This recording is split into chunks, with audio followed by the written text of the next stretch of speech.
రాంప్రసాద్ గారు పర్సనల్ ఫైనాన్సింగ్‌కి సంబంధించి ఏమైనా టిప్స్ ఏదన్నా ఉంటే మన ఆడియన్స్‌కి చెప్పగలంటే ఏదైనా జాగ్రత్తలు లాంటివి?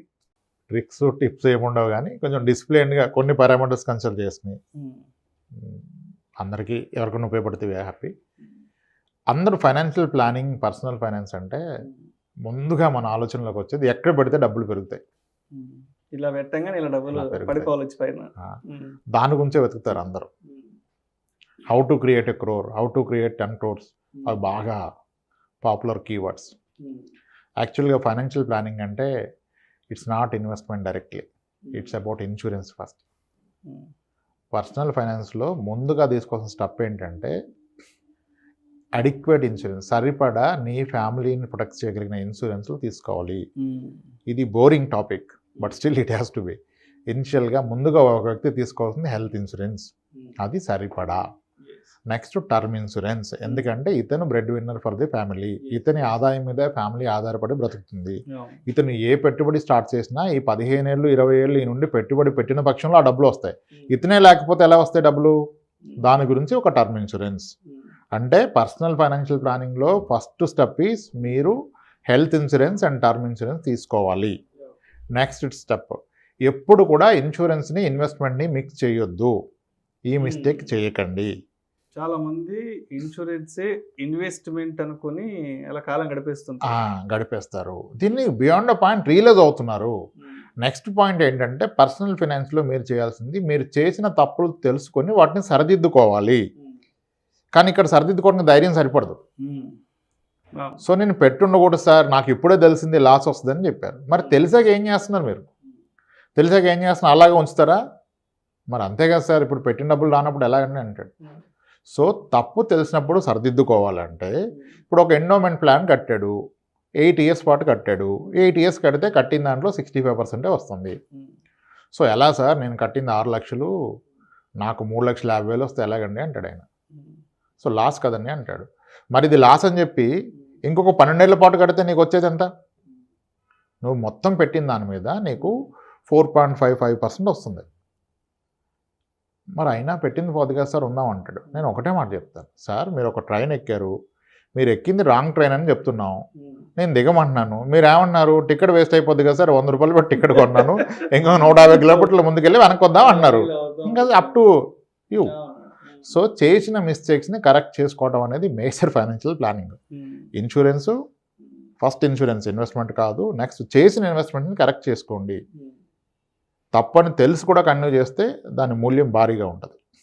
నెక్స్ట్, ఎప్పుడు అప్పు చేసి ఇన్వెస్ట్మెంట్ చేయొద్దు. అప్పు చేసి ఇన్వెస్ట్మెంట్ చేయొద్దు. కానీ ఇది చాలా ప్యాషన్ అయిపోయింది. ఎందుకంటే జనాలంతా కూడా వేరే వాళ్ళ లైఫ్ స్టైల్ని ఇమిటేట్ చేయాలని, కాపీ చేయాలని ట్రై చేస్తున్నారు. దాని కొరకు అప్పులు చేస్తున్నారు, లగ్జరీస్ కొరకు, ఇన్వెస్ట్మెంట్స్ కొరకు. ఇన్వెస్ట్మెంట్ అనేది అప్పు లేకుండా కొంటే అది ఇన్వెస్ట్మెంట్ అవుతుంది, అప్పు చేసుకుంటే ఇన్వెస్ట్మెంట్ ఎలా అవుతుంది? ఇప్పుడు ఉన్న హౌసెస్ మీద చాలా ట్రెండ్ అయిపోయింది ఇది. ఇండిపెండెంట్ హౌస్ ఉండి లోన్ క్లియర్ అయిన ప్రతి ఒక్కళ్ళు దీని మీద టాపప్ లోన్ నడుస్తూ ఉంటే టాపప్, లేదంటే మార్ట్గేజ్ లోన్ తీసుకొని ప్లాట్స్ కొనేస్తున్నారు. మేబీ ప్లాట్ రైట్ ఇన్వెస్ట్మెంట్ కావచ్చు, కానీ దాని కొరకు అప్పు చేసుకుంటున్నావే నువ్వు.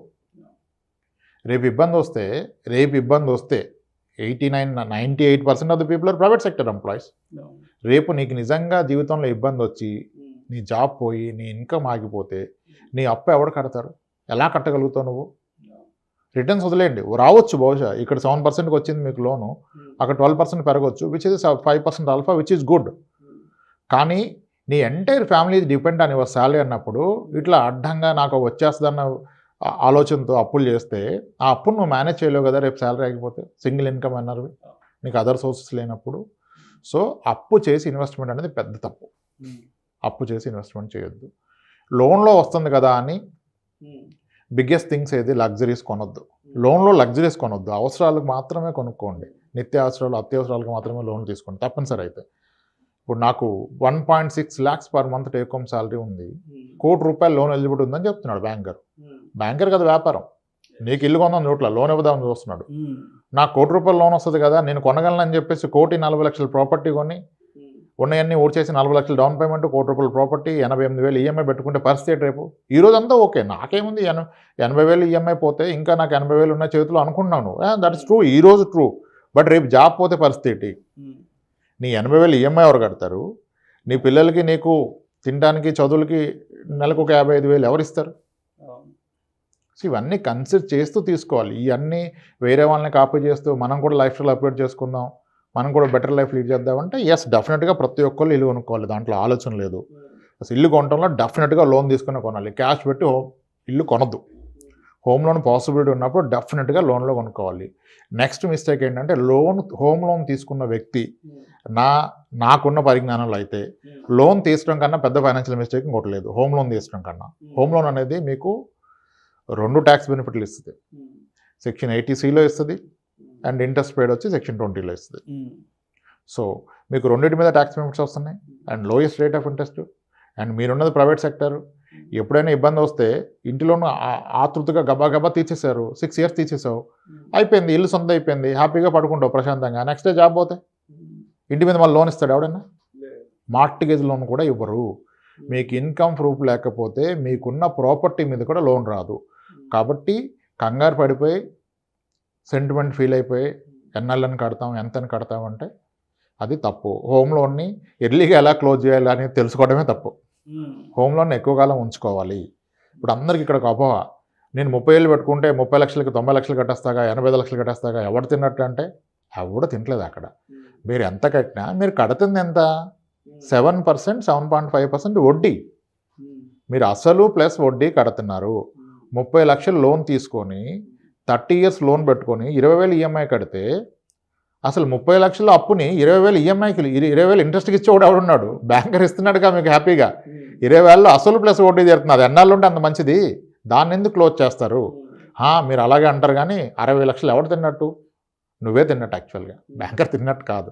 చీపెస్ట్ లోన్ కదా, దాన్ని ఉంచుకోండి. ఉంచుకొని instead of pre closing that ఆ అమౌంట్ ఎక్కడ ఇన్వెస్ట్ చేసుకోండి. అప్పుడు ఇంటి లోన్ ప్రీ క్లోజ్ చేసే డబ్బులు మీ దగ్గర ఉన్నప్పుడు అది తీసుకెళ్ళి ల్యాండ్లో పెట్టి ప్లాట్ కొనండి, దట్స్ ఓకే.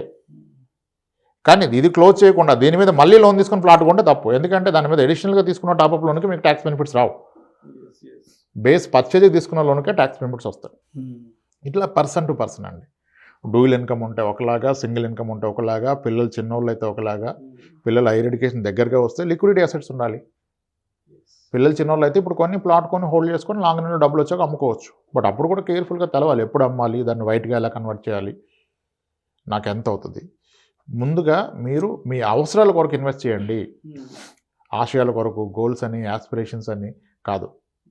ఒక ఇండివిజువల్ నేను 10 కోట్లు ఎలా కావాలని కాదు, అసలు నాకు ఎంత కావాలి, నా పిల్లల చదువులకి ఎంత కావాలి, 1.5 కోట్లు కావాలి, నా రిటైర్మెంట్కి ఎంత కావాలి, 4 కోట్లు కావాలి, ఈ 5 కోట్లకి ప్లాన్ ఏంటి, దీన్ని బియాండ్ అప్పుడు ప్లాన్ చేయండి. ముందు అవసరాలే తీరకుండా aspirations, goals, bigger things, how can I see 100 crores. Yes 100 crores will happen with 10,000 per month పడేస్తే కూడా ఒక 40 ఏళ్ళకి 50 ఏళ్ళకి అవుతుంది. అప్పుడు ఉండేది ఎవడు, పోయేది ఎవడు. అప్పుడు 100 కోట్లు ఎవరికి కావాలి? నీకు ఎర్లీ రిటైర్మెంట్ కావాలి, నీకు ఫైనాన్షియల్ ఫ్రీడమ్ కావాలి. ఫ్రీడమ్ అంటే పైసలు ఒక్కటే కాదు, టైం ఉండాలి నీ దగ్గర. నీ టైం ఎవరి కొరకు పని చేస్తే then you are not having freedom. నీ టైం నీ కొరకు, నీ కంట్రోల్లో నీ టైం ఉంటే then that itself is a financial freedom, that itself is early retirement. So దానికి తెలుసుకోవాల్సింది నా నెలవారీ ఖర్చులు ఎంత, ఒక 30 ఏళ్ళకి సరిపడా ఖర్చులు ఉన్నాయి, పిల్లల హైయర్ ఎడ్యుకేషన్కి ఉంది, పిల్లల మ్యారేజ్కి ఉంది, ఇంకా నేను ఎందుకు ఉరకాలి? అప్పుడు ఇష్టం వచ్చింది చేసుకోండి, ఇష్టం వచ్చిన టైంలో పడుకోండి, ఇష్టం వచ్చిన టైంలో లేవండి, వెకేషన్కి వెళ్ళండి, టూర్లు తిరగండి. అదే రిటైర్మెంట్. 100 కోట్లు చేస్తే రిటైర్ అవుతా అంటే కాదు. ఆ 100 కోట్లు లేటిగా 70 ఏళ్ళు పడుతుంది, ఇంకా అప్పుడు ఏం చేస్తారు రిటైర్ అయ్యి. సో స్టెప్ బై స్టెప్ అనవసరమైన లోన్స్ తీసుకోవద్దు. బ్యాంకర్ చెప్పిన ఎలిజిబిలిటీని మీ ఎలిజిబిలిటీగా ఫీల్ అవ్వద్దు. బ్యాంకర్ ఆయన ప్రొడక్ట్స్ ఆయన అమ్ముకుంటాడు, ఆడు ఇచ్చేస్తున్నాడుగా 1 కోటి రూపాయల లోన్ వచ్చేస్తుంది అంటే 1 కోటి రూపాయల లోన్ వస్తుంది. బ్యాంకర్ తెలదు కదా, మీకు 2 పిల్లలు ఉన్నారు, వీళ్ళ చదువులకి ఎంత అవుతుంది, మీరు చేసిన స్కూల్ ఇది తెలదు ఆయనకి. బ్యాంకర్ ఇచ్చినంత లోపల మీ ఎలిజిబిలిటీ అయిపోదు. అన్నట్టయితే బ్యాంకర్ ఇచ్చే ఎలిజిబిలిటీలో 50% వరకే మీరు వెళ్ళండి. ఇప్పుడు రేట్ ఆఫ్ ఇంట్రెస్ట్ తక్కువ 30 years కదా ఇచ్చేస్తాడు వాడు. 30 years టెన్యూర్ పెట్టేసి 1,40,00,000 ఇచ్చేస్తాడు. మీ జీతం 1,70,000 ఉన్నా, 1,60,000 ఉన్నా ప్రాబ్లం కదా. సో మీ ఎలిజిబిలిటీ మీరు చెక్ చేసుకోండి. బ్యాంకర్ ఇచ్చిన దానిలో ఎలిజిబిలిటీ కాదు. మల్టిపుల్ లోన్స్ వద్దు, హైయర్ ఇంట్రెస్ట్ లోన్స్ వద్దు, లగ్జరీస్ ఏవి పర్సనల్ లోన్ తీసుకొని లగ్జరీస్ని ఎక్వైర్ చేయొద్దు. అండ్ ఎప్పుడు సోషల్ స్టేటస్ గురించి వేరే వాళ్ళని ఇమిటేట్ చేయటం, కాపీ చేయటం, వాళ్ళు కొన్నారని మనం కొంటాలు వద్దు. బేసిక్స్ ఇవి. అండ్ చేసిన మిస్టేక్స్ని రియలైజ్ అయ్యి వాటిని కరెక్ట్ చేసుకోండి. మిస్టేక్ అని తెలుసు కూడా దాని మీద మీరు రియాక్ట్ అవ్వకపోతే ఉపయోగం అంటే తెలుసుకొని, తప్పు జరిగిందని తెలుసు కూడా దాన్ని కరెక్ట్ చేయకపోతే, చేయగలిగిన తప్పులేదు, చేయలేదు అంటే కరెక్ట్ చేయలేని వాటిని ఏం చేయలేం. కరెక్ట్ చేయగలిగిందని కరెక్ట్ చేసుకోండి. రాంగ్ ట్రైన్ ఎక్కంటే టికెట్ వేస్ట్ అయితే నేను వెళ్ళి వెనక్కి వస్తానంటే మనం ఏం చేయలేం. మనం చెప్పటి వరకే చెప్పగలుగుతాం. మనం ఎంతవరకు కాన్సెప్ట్ పరంగా ఇన్ఫ్లేషన్ ఇది, ఇంత వాల్యూ పడిపోతుంది రూపీకి ఇయర్లీ, సో నీ రూపాయి కనీసం ఇంత పెరగాలి అని మనం చెప్పటి వరకు చెప్తాం. కానీ నేను పెట్టింది ఇన్ఫ్లేషన్ బీట్ చేయట్లేదు, 3% ఇచ్చినా సరే నేను పెట్టింది లాస్ అయిపోద్ది కాబట్టి నేను రానంటే మనం ఏం చేయలేం. మీరు ఎక్కువ టైం కేటాయించాల్సింది సంపాదించడానికి ఎంత కష్టపడుతున్నారో మీరు డబ్బులు ఇన్వెస్ట్ చేయడం కూడా కాస్త టైంని కేటాయించాలి. కేటాయించి రివ్యూ చేసుకోవాలి, మీకు మీరే రివ్యూ చేసుకోవాలి. అడ్వైజర్ మీకు ఏం ఇక స్టాండర్డ్ ఫార్ములా ఏం లేదు ఇక్కడ. A+B² కాదు ఇది ఫార్ములా. అందరికీ స్టాండర్డ్ సొల్యూషన్ ఉంటుంది.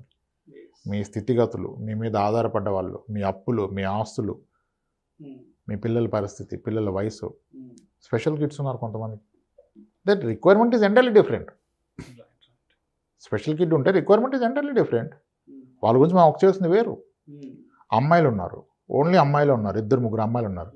వాళ్ళని ఎలా నువ్వు ఎక్కడెక్కడ అసెట్స్ కొని మేనేజ్ చేయమంటావు నీ యాబ్సెన్స్లో? చిన్నపిల్లలు ఉంటే నువ్వు ఇల్లుకి కూడా అసెట్స్ పెట్టుకుంటే ఎవడు మేనేజ్ చేస్తాడు నీకేమైనా అయితే? పిల్లలు పెద్దవాళ్ళు అబ్బాయిలు చేతికి వచ్చారు, జాబులు చేస్తున్నారు, ఓకే కొను, ఏమవుతుంది? వాడు ఉరుకుతాడు, అన్నట్టు వెళ్ళమంటే వాడు వెళ్తాడు, చూసుకుంటే డీటెయిల్ చూసుకుంటాడు. ఇట్లా కేస్ టు కేస్ అండి. అందుకే స్టాండర్డ్ రూల్స్, తమ్ రూల్ ఏంటి, 80-50-20 వర్కౌట్ అవదు అసలు అవదు. 50-50-30 వాట్ ఎవర్ ఇట్ ఈస్, ఏం వర్కౌట్ అవ్వవు. రూల్ వేరు. ఫస్ట్ మీ నీడ్స్ ఐడెంటిఫై చేసి దాని కొరకు చేయండి. మీ ఇన్కమ్ సరిపోదు కొన్నిసార్లు. సార్ నీడ్స్ అంటే చాలా ఉన్నాయి సార్, 2 పిల్లలకి మీరు చెప్పినట్టుగా ప్రీమియర్ ఇన్స్టిట్యూట్లో ఎడ్యుకేషన్కి 80 లక్షలు 60 లక్షలు ఎక్కడవుద్ది?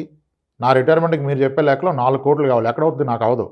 మీరు చెప్పింది 70,000 ఎస్ఐపీ చేయమన్నారు, నెలకు అవదు. అవదు. అవునప్పుడు ఏం చేయాలి? మీకు గోల్ బేస్డ్ అవ్వదు, అప్పుడు ఒక రూల్ బేస్డ్లోకి వెళ్ళండి. గోల్ బేస్డ్ అవునప్పుడు రూల్ బేస్డ్, రూల్ మీరే డిఫైన్ చేసుకోవాలి. నేను ఎంతవరకు నేను సెర్చ్ చేసుకొని పుష్ చేసుకొని విత్ డిఫికల్టీ నేను ఎంత ఇన్వెస్ట్ చేయగలను, నా సాలరీలో 28 పెట్టగలను, 25, 30 పెట్టగలను. You stick on to that rule. ఎలాగో ఇంకా గోల్ బేస్డ్ అవ్వదు. నీ జీతమే 1,00,000 అయితే 60 లక్షల నుంచి పెట్టలేవు. అప్పుడు నీకు అది అవ్వదు కాబట్టి 30% రూల్ అవుట్ పెట్టుకోండి. 30% has to go into investment. 1 lakh ఉందిగా 30, రేపు శాలరీ పెరిగింది 120 అయింది, అకార్డింగ్లీ పెంచుకోండి. ఆ రూల్ ఫాలో అయినా మ్యాక్సిమం మీరు గోల్స్ అచీవ్ అవ్వగలుగుతారు. కానీ నాకున్న ఇన్కమ్కి అవదని వదిలేస్తే ఏది అవ్వదు కదా, ఎప్పటికీ అవ్వదు, ఏది అవ్వదు. అవసరాలు తెలుసుకొని ఇన్వెస్ట్మెంట్ మొదలు పెట్టండి. ఇన్వెస్ట్మెంట్ ఎప్పుడు కూడా కంపారిటివ్గా మీకున్న ఆప్షన్స్ని అన్నిటినీ ఒకసారి కంపేర్ చేయండి. అన్నీ పెడతాం సార్, అన్నీ ఉన్నాయి కదంటే రాంగ్. మెడికల్ షాప్లో ఉన్న ప్రతి మెడిసిన్ గుడ్డే, రాంగ్ మెడిసిన్ ఏమి ఉండదు. అప్పుడు అన్నీ మంచిగా అప్రూవ్ వస్తుంది. అన్నీ గుడ్డే కదా, 4 వేసుకుంటే తెల్లదొకటి, పచ్చదొకటి, ఎర్రదొకటి వేసుకుంటే మీరు డయాగ్నోస్ చేసుకొని మీకున్న డిసీజ్ ఏంటి, దీనికి ఏది రైట్ ఫిట్ అది వేసుకోవాలి. ఇన్వెస్ట్మెంట్స్లో ఆప్షన్స్లో ఏది రాంగ్ లేదు, all are good. But which is right for you is the biggest question. Sukanya బ్యాడా? వెరీ గుడ్, బట్ ఎవరి good? Need to be think. నేను 1,50,000 సంవత్సరానికి కడితే నేను ప్రజెంట్ నడుస్తున్న రేట్ ఆఫ్ ఇంట్రెస్ట్ ప్రకారం ఎంత అక్యుములేట్ అవుతుంది? నిజంగా సరిపోతుందా పాప ఎడ్యుకేషన్కి, మ్యారేజ్కి, రెండింటికి? మరి సరిపోయినప్పుడు అది నేను పెట్టేశాను, ఇంకా ఆ గోల్ని మర్చిపోతే then you will be in big trouble. నీ పిల్లలకి నువ్వు అన్యాయం చేస్తున్నావు. సో అన్నీ గుడ్డే, but which is right for you the biggest question. Just don't jump just like that. ఇది బాగుంది, ఇది బాగాలేదు, ఇది బాగుంది, ఇది గుడ్, అలా కాదు. అన్నీ కంపేర్ చేసి ఒక నిర్ణయం తీసుకోండి. Discipline should start with doing an insurance, not with investment. Investment చేసేవాడు డిసిప్లిన్ కాదు, ఇన్సూరెన్స్ చేసి తర్వాత ఇన్వెస్ట్మెంట్ చేస్తే వాడు డిసిప్లిన్డ్. వీడు 30 ఏళ్ల పాటు, సరే 15 ఏళ్ల పాటు నెలకు 30,000 పెడితే 2 కోట్లు అవుద్ది. వీడు 2 ఏళ్ళ తర్వాత పోతే పెట్టిన 3,60,000 ఉంటుంది. ముందు మన హెల్త్ ప్రొటెక్షన్, ఫ్యామిలీ ప్రొటెక్షన్ 2 కోట్లు టర్మ్ ఇన్సూరెన్స్ చేసుకుంటే పోతే 2 కోట్లు వచ్చేస్తుంది. దానికి ఇన్వెస్ట్మెంట్ అక్కర్లేదుగా. నెలకు ఒక 3,000 అంతే కదా ప్రీమియం, 2,000 కొందాం, 3,000 సింపుల్. అలా ప్లాన్ చేసుకోవాలి. Right sir. Thank you so much Ramprasad గారు. పర్సనల్ ఫైనాన్స్కి సంబంధించిన టిప్స్ని, అదేవిధంగా జాగ్రత్తల్ని మన ప్రేక్షకులకు తెలియజేశారు. Thank you so much sir. Right.